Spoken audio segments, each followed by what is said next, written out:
Hello everyone and welcome back to the channel.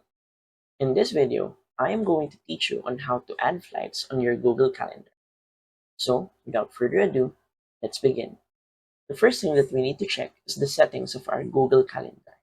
To do that, we're going to click on this gear icon and then click on Settings.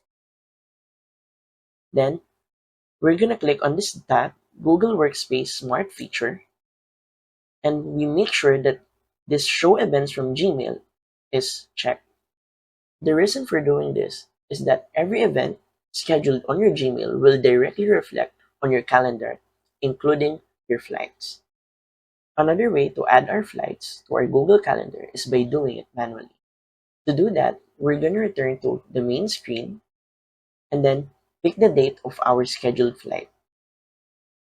From here, you are going to add a schedule of your flight, including all the details such as your departure time, seating plan, etc. After finishing, you're gonna click on save. And that's it.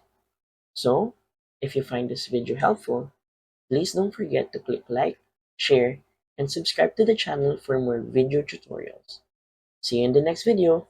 Peace!